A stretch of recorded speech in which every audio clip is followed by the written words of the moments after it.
Just give me 10 minutes while I finish my coffee, guys.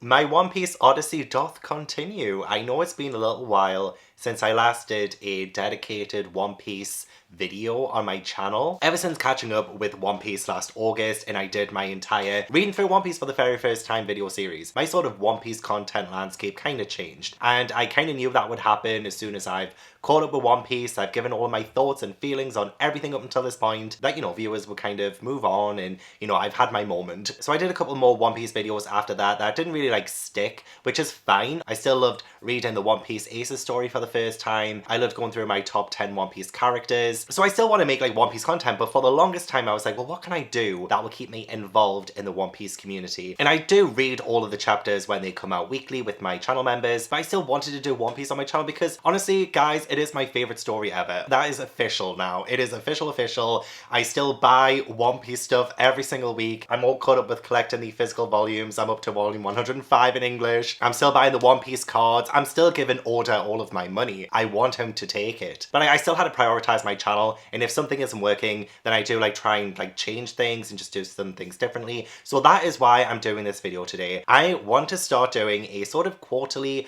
One Piece catch-up, so you guys can know how I've been feeling about One Piece and the recent chapters, any kind of One Piece news in that time frame, also anything that I think would be worth talking about. And honestly, I do want to talk to you guys about One Piece Egghead because I've been loving it so freaking much. I want to talk about like anything new that comes out, anything to do with the anime, new animes, you know, things like that. I kind of want to just like have a place where we can chat about it and still do videos for something that I am genuinely so passionate about and still absolutely love and adore. And honestly, times have changed since becoming a weekly reader. It's definitely a different kind of reading experience. I have never in my life had to read something so fragmented because you just start reading a new chapter that's just come out and then before you know it, it's over. And then you've got to wait another week or like 2 weeks. We're currently in a 3-week break. And honestly, I love the fact that Oda is prioritizing his health and he is taking more breaks. He deserves it. But is it kind of weird that I love being a weekly reader? Like, is that weird? Because even though, yes, the wait is awful sometimes, and chapters are over in the blink of an eye, or at least that's what it feels like to me, I still kind of love, like, how magical it feels. I kind of love that each week well, almost each week, I have something really big to look forward to. I have something new in One Piece to look forward to, and I don't want to take that for granted because I know it's not going to last forever. And there was a certain magic to binging One Piece all in one go, which I did enjoy doing. It took me, what, 10.5 months to do? And it was amazing the entire time. But there's something about reading it weekly, knowing that everyone else is reading it at the same time pretty much, and being able to discuss and watch people's videos and hear them talk about it in live shows and YouTube commentaries, and it's just like the most magical time ever. And I just know in like 20 years time, when I look back on this moment, I'm going to be like, gosh, I really do wish that I was a weekly reader again and experiencing all that magic. So while it was an adjustment to begin with, I caught up in August 2023, I believe it was August 8th, 2023, I caught up with One Piece, and the last chapter I read as a binge reader was chapter 1089,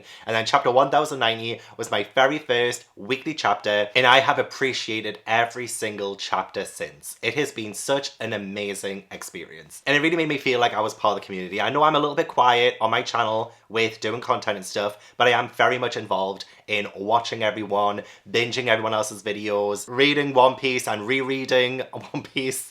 I've reread the chapters that I've caught up on like 2 times now, and you know, I do it through like the Shonen Jump app, and oh my god, I'm so surprised at actually how fast it reads. The pacing is actually incredible. I know a lot of people give it flack, you know, weekly because, you know, it takes ages to get to the point sometimes, but when you're just reading it all in one go, everything is different. It's like having bad eyesight for the majority of your life and getting laser eye surgery and being able to see everything in high definition. That's what it feels like when you do actually go back and reread the Egghead chapters, because oh my god, like, I can't believe how quickly it was to read those 22 chapters when I've been reading those chapters weekly since August. It's almost like I read a completely different arc. So let's get into the Egghead arc and why I think it's quite possibly my favorite arc ever now, because I have never felt so much life in anything ever. Like, I've been so overwhelmed with how amazing pretty much nearly every single chapter has been, especially this year so far. Oh my god. I really am so thankful that I caught up to One Piece when I did. And I don't even think it's a recency bias either, because I read all of One Piece pretty much recently anyway. I only started reading One Piece a year and a half ago. All of it is still recent to me, so I don't think it's recency bias. If anything, being a weekly reader should have jeopardized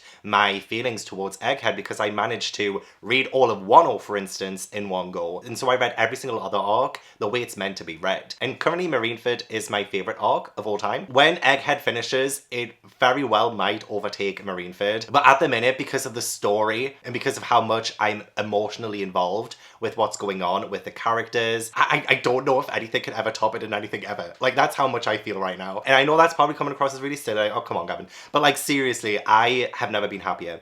Never been happier. And in order for me to explain why I think Egghead is my favourite arc so far, and again, like, I am going to reserve judgment until after the arc is fully finished, but I have every faith in Oda that he is going to deliver a spectacular finale on Egghead, and it's going to be the greatest thing ever. And I know I shouldn't have these high expectations, because a lot of times it does end up in disappointment, but I've never been disappointed with One Piece, so I just know that's not going to start now. So let's run through some of my favourite moments from chapter 1090 to chapter 1111, which is the most recent chapter as a film in this video, and those are the chapters that I've read weekly, so that's 22 chapters. Oh my god, like, oh my god, there was so much that happened during that time. I am shocked at how much I kind of not exactly forgot, but there is just so much that happens in these chapters, and especially the 22 chapters as a whole, that when you reread, you will pick up on little moments that you might have forgotten about, or moments that didn't seem as, you know, important as the first time you read it. Because I spent Sunday just binge reading those chapters and being like, oh my god, I forgot that happened. Oh my god, I didn't realize that would connect to this. So when I caught up, it was just as Zoro and Lucci were beginning their fight. So they've pretty much been fighting since August 2023, and only in the most recent chapter have they kind of stopped. And I wanted Zoro to have like this epic battle in Wano. That didn't really happen. Wano kind of had its own kind of million things going on itself, as does Egghead. So that's kind of why I'm a little bit lenient towards the fact that I really do wish that Zoro, we were getting a bit more of with the fights, especially with Lucci. Like, all of that was kind of happening in the background, and it wasn't really a focus. And honestly, if I was going to kind of penalize Egghead for anything, it may be that I haven't really gotten my big Straw Hat fix, but actually a few of the recent chapters have kind of made me feel a little bit differently to that. And especially kind of with the way that chapter 1111 ends, with the Straw Hats trying to like get to the ship, trying to escape Egghead, and it looks like there might be some kind of fights now with some of the other Straw Hats that aren't Zoro and Luffy, and even Sanji to a certain extent too. Can I just say as well, like, I haven't been Sanji's biggest fan, I guess, since like Thriller Bark and stuff, but all of that is like tired information. If you watch my channel and you've watched through my reviews, I've already said everything I need to say. But I have been loving Sanji and Egghead. I really have. Like, he's really shown. This review is just going to be all over the place, by the way. I'm just going to, like, word vomit so many things. But I really do love Sanji in this arc. He's really been so great at defending, like, Bonnie and Kuma, for instance, when he kicked back the light from Kizaru. And I know it's cheesy, but when he's like, love is stronger than light, or something like that. It is so cheesy, but it made me weak at the knees, and so I will give him a lot of credit for that. So from chapter 1090 to now, and so like, I think, like, Sanji and Zoro have probably been outside of the others, and even Frankie, actually. Frankie had a couple of moments to shine. I really would love a little bit more with them, and I think we might start getting some from now on, which is great. And I do think we might get like a 10 chapter Zoro battle at some point, and I don't know if like now is the right time. I do trust that Oda knows when that right time will be, so I guess seeing like the ins and outs of that Rob Lucci and Zoro fight would have just been a little bit too much for what Egghead is doing, because another thing I love about Egghead is how integral it feels to the story. It really does feel like we are getting so much plot progression, which is what I read One Piece for. I don't typically read it for the fights. They're always a great spectacle to read, but to actually get the story and the way it's developing, it has just been absolutely incredible on Egghead. So I do feel like Oda is prioritizing plot over like the battles like with Zoro and Lucci, for instance. But the actual MVP of Egghead, and one of the reasons why I love it so much too, is Kuma, and the way that Kuma manages to break free and manages to get to Egghead. Despite him supposing to have been in a vegetative state, he still manages to do it. He still manages to save Bonnie from Saturn and punches Saturn right in the face. I freaking love that so much. It gave me so much joy. It was exhilarating to see somebody of such high status who has tried so hard to oppress Kuma. This really sweet man, this selfless, amazing father, try to get him to be this shell of a person, but Kuma has actually done the opposite of that. He still manages to, and I guess because love is stronger than light, because love is stronger than anything, because of that, he manages to break free from his bonds against all odds, and he saves his daughter from Saturn. Like, oh my god, like all the stuff with Kuma in this arc, I do think it might be my favorite like backstory. It might be the most emotional backstory that I've read so far. Don't get me wrong, I still absolutely am heartbroken by like Robin's backstory, Sanji's backstory, Nami's, like every single other person's backstories. But one of the reasons why I think Kuma's backstory is potentially the most heart-wrenching is because of where Kuma is now. Like, he has been through so much. I don't know if Kuma is even going to make it off Egghead. I have every hope that he will, and him and Bonnie will be happy forever. And if that happens, great. That will mean that his flashback in all of his backstory has come to a beautiful kind of ending. But to me, I feel like his emotional journey is still ongoing. Like, his flashbacks haven't really ended. I mean, yes, they did. They only lasted 8.5 chapters as well, which is surprising because as a weekly reader, I thought they were lasting forever.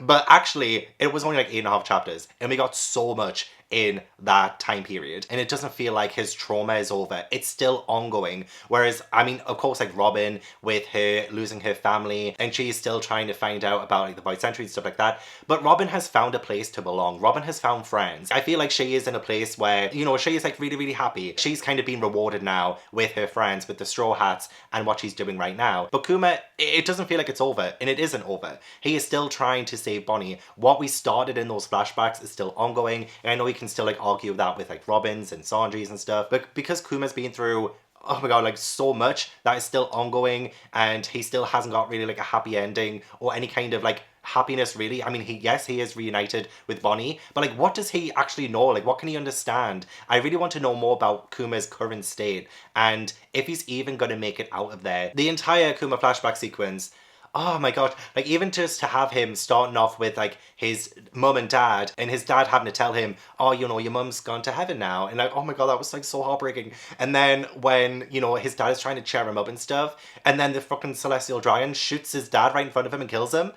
Oh my god. And then he gets put on God Valley, and there's like this hunting game, and he gives up, well, his life really. Like, he says, oh, I will, you know, be the one to distract everyone. I will, you know, kind of sacrifice myself to do that. I mean, thank God he didn't have to like die or anything, but he did save a lot of people then, and he was only a child still then. And then all of the growing up were like, Ginny, oh my god, Ginny, like that is just heartbreaking too, what she had to go through, having her daughter Bonnie and her dying, and then Kuma looking after Bonnie and being the best father ever on One Piece. Kuma is the best dad ever. Like, he's best daddy, okay? When he tells Bonnie, thank you for being born, it's just like, it kind of gave me Ace vibes actually when he was like, oh, thank you for loving me. It kind of made me remember all of that trauma that I had to go through with Ace's death. But to be a dad in the One Piece world, I feel like amongst all the other bad dads, that should automatically place Kuma as one of the best characters in One Piece ever. The way that he would take people's pain away and then absorb it, and he go through that pain, and nobody knew about that in his village. Oh, well, except for Ginny.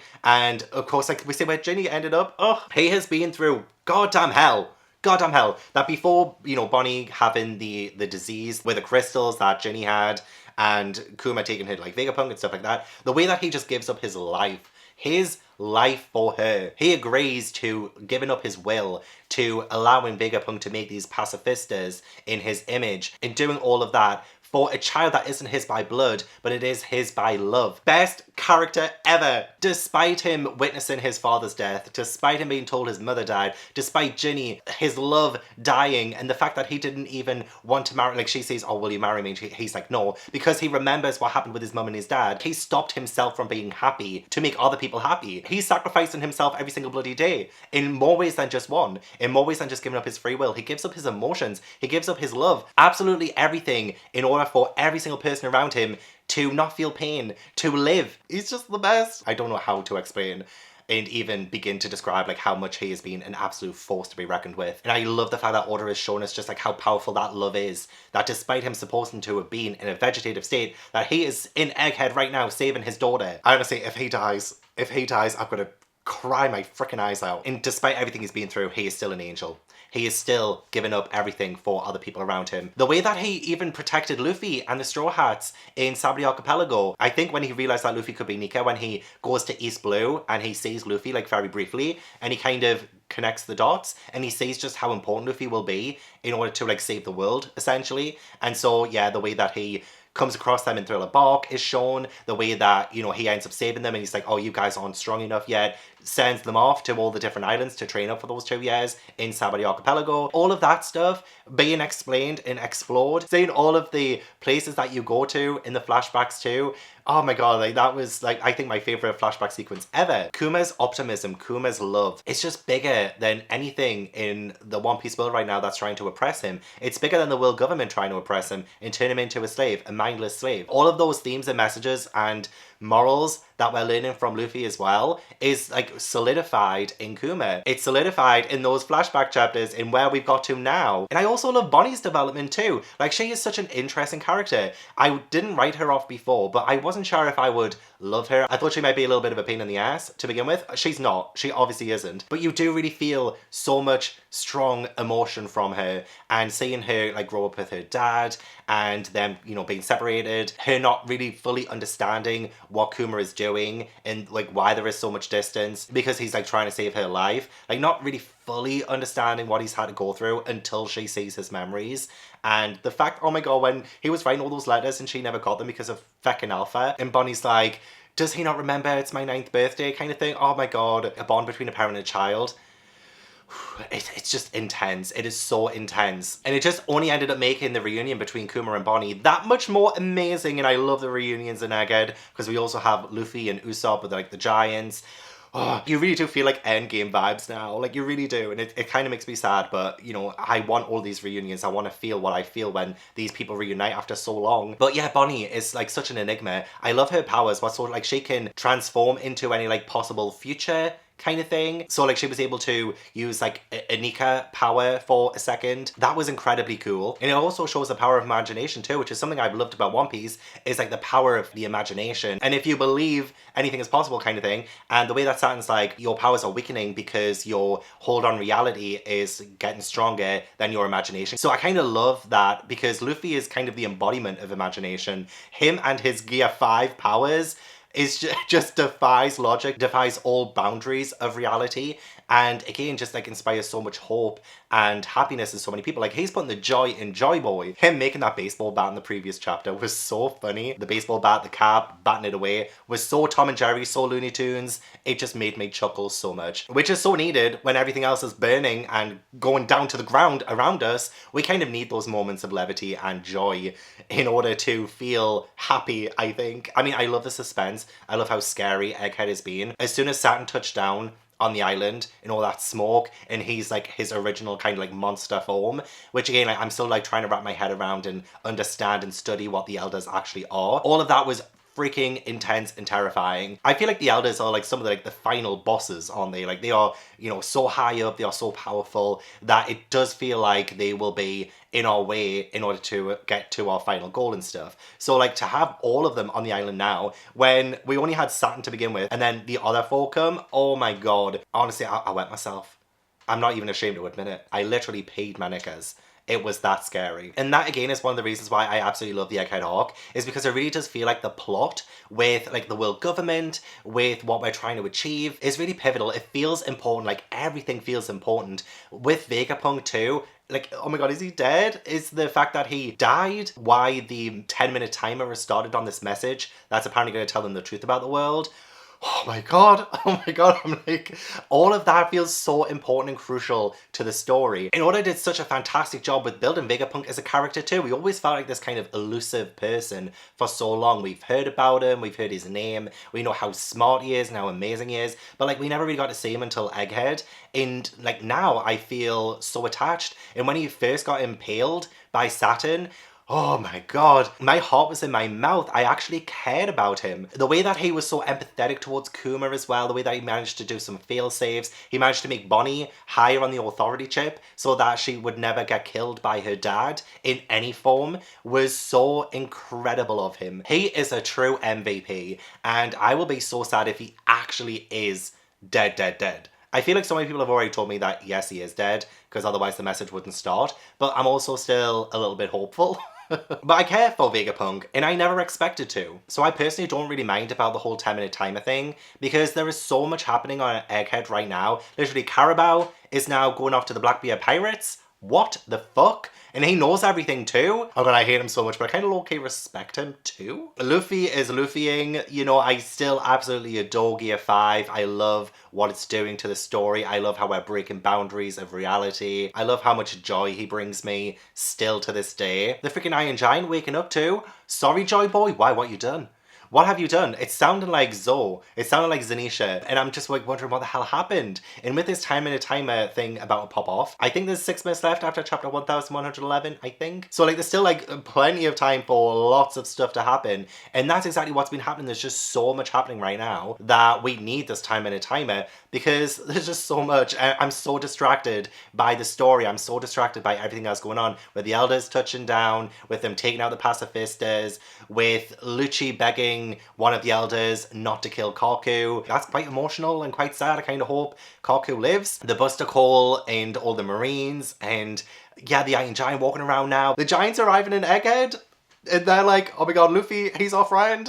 And obviously it seems like Elbaf is going to be the next item because that's where the log pose was directing them to. And we've been wanting Elbaf for so long. Like, with the arrival of the Giants in this arc, I feel hopeful that we will manage to escape the island pretty much unscathed, hopefully without any more casualties, hopefully with Kuma and Bonnie, so that they can go off and be father and daughter and live happily ever after. But there's so much going on. It's like I'm eating all of the dessert at a buffet, and I'm not even going to the table with my plate to sit down and eat it. I'm just like consuming it as it comes. And I love how I started this arc and people were like, oh, this is just going to be like a short transitional arc. It's probably not going to be that big of a thing. It's just going to be like a little breather after 1-0. You have to laugh. You have to laugh because I really do feel like with us being in the final saga, Oda is giving us everything that we need and want from the story. It has excitement, it has love, well, parental love, emotion, genuine progression with a lot of the mysteries that we have and some of the mysteries that were even only just introduced in this arc too. I honestly was hoping that the Iron Giant would bloody wake up at some point. And it felt like it took a long time, but again, when I was binging chapters 1090 to 1111, it felt like no time had passed at all from the Iron Giant waking up to now. So I really do hope people give this arc grace for the fact that sometimes it feels like it takes a long time for something to happen when it actually isn't a long time at all. And that's exactly what this 10-minute timer is going to do. It might still take a few months to get to the point for us as weekly readers, but then you binge it and you're like, oh my god, it lasted like 2 seconds. And like so much more has happened in this arc that I haven't even talked about. I have a whole video talking about the first 32 chapters of the arc, I think, so I didn't mention any of that in this video because this is just like my quarterly One Piece review, you know, just a cheeky little catch up from when I caught up. So there is like still so much more to this arc that I haven't even mentioned because there's just too much to mention in a video like this. So the way that this arc has been making me feel, I mean, it will take so much to overcome my love for Marineford, but it genuinely feels like this arc might be my favourite one ever so far. Of anything as well, of any manga I've read, and I'm trying to read so much manga.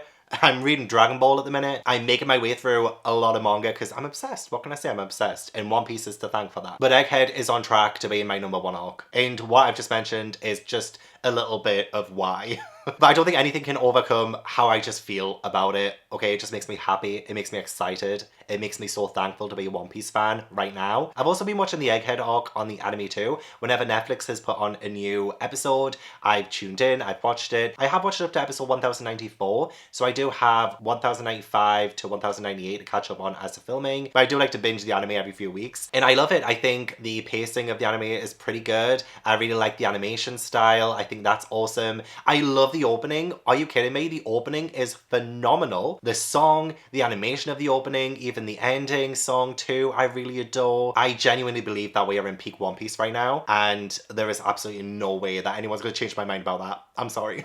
Feel free to disagree with everything I've said, that's absolutely fine. Everyone's One Piece journey is different and very individual to you, but nothing's going to change my mind about Egghead. Okay, so I will wrap up this video with what's coming up. I managed to get my hands on the One Piece Food Wars English translated official viz release. I'm not even going to pronounce it, but this is the Food Wars One Piece crossover. I do want to read this at some point over the next few weeks. So in the next One Piece quarterly review, I will review the Egghead chapters that have been coming out. I might do a cheeky little review of this. I might be a little bit more specific with what I'm loving from the One Piece Egghead anime too. At the minute, I'm just there for vibes.